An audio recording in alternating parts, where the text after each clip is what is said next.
খাবারের পর মিঠা খেতে কে কে ভালোবাসেন? তো আমার মেয়ে তো হচ্ছে খাবারের পর মিঠা ছাড়া ও বাঁচেই না। ও ভাত খেয়ে উঠে তারপরে বলে আম্মু আমার খিদা লাগছে, ওর মিঠা খাওয়ার খিদা লাগছে তখন। তো আমি সেজন্য ফুডিলাক্স থেকে এই খাবারগুলো অর্ডার দিয়ে দিয়েছি। তো এখানে ছিল আপনার সন্দেশ, প্রথম দেখেছি এটা হচ্ছে নারিকেলের নাড়ু, আরেকটা হচ্ছে এখন যেটা খুলতেছি সেটা হচ্ছে নারিকেলের গুড়ের নাড়ু, প্রথমটা ছিল চিনির, আর এটা হচ্ছে তিলের নাড়ু। তো এখানে হচ্ছে আপনার আরেকটা সন্দেশ।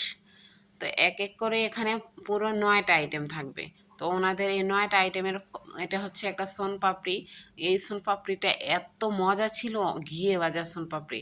আর এটা হচ্ছে আরেকটা বাদামের কটকটি, এটা হচ্ছে বাদামের নাড়ু। আর বাদামের নাড়ুটাও অনেক মজা লাগছিল। এটা তো সবার আগেই শেষ হয়ে গেছে, সোনপাপড়ি আর বাদামের নাড়ুটা। তারপরে এটা হচ্ছে আরেকটা পিনাট বার। তো এগুলা হচ্ছে আপনারা পেয়ে যাবেন 9টা আইটেম মোট 1000 টাকায়, মানে 990 টাকা, মানে তো 1000 টাকাই। তো আমি হচ্ছে আমার মেয়ে যেহেতু হচ্ছে মিঠা খেতে ভালোবাসে সেই জন্য আর কি এগুলো অর্ডার দিয়ে নিয়েছিলাম। তো আলহামদুলিল্লাহ, অনেক সময় তো হচ্ছে সবাই সেম জিনিস দেয় না, যেটা দেখায় সেটা দেয় না।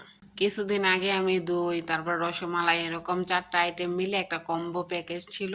তো সেটা অর্ডার করেছিলাম। দইটা ওনারা একদম নষ্ট দই দিয়ে দিছে, উপরে ফাকুন্দা পড়ে গেছে, ওই দইটা দিয়ে দিয়েছে। এরকম তো কাস্টমারের সাথে করা উচিত না। যেটা আমাদের এখানে ভালো না সেটা আমরা কেন দিয়ে কাস্টমার নষ্ট করব। আর এটা কোনো প্রমোশন ভিডিও না, আমার ভালো লাগছে ওনার খাবারগুলো, এই জন্য আর কি আপনাদের সাথে শেয়ার করলাম।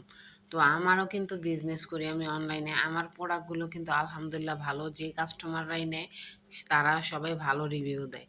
তো আমি সবসময় আল্লাহ তাআলার কাছে বলি, আল্লাহ আমি যেন আমার কাস্টমারের মন জোগায়া চলতে পারি, তুমি সেই তৌফিক দান করে দিও।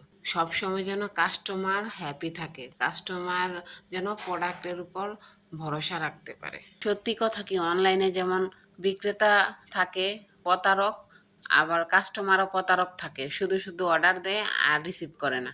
তাদের উদ্দেশ্যে একটা কথা কি, শুধু শুধু মানুষকে পেরেশানি করে বিজনেসম্যানদেরকে ডেলিভারি চার্জের টাকাটা যে আপনারা অপচয় করান, এটা কি ঠিক?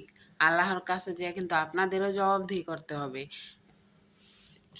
যাই হোক, এত বিজি থাকার কারণে পর্দাগুলো চেঞ্জ করতে পারতেছি না। আকসারা শপ থেকে আমি হচ্ছে কিছুদিন আগে আমার রুমের আর কি এই জানালার জন্য পর্দাগুলো নিয়ে আসছিলাম। জানালায় যেহেতু 3টা লাগে, আমি 3 সেটের একটা কম্বো নিয়ে আসছি। তাদের হচ্ছে পেজ লিঙ্ক কিন্তু ক্যাপশনে দেওয়া আছে, স্ক্রিনে নাম্বার দেওয়া থাকবে, দুই পাশে প্রিন্টেড থাকবে আর মাঝখানে হচ্ছে এক কালার থাকবে। এত সুন্দর লাগতেছিল।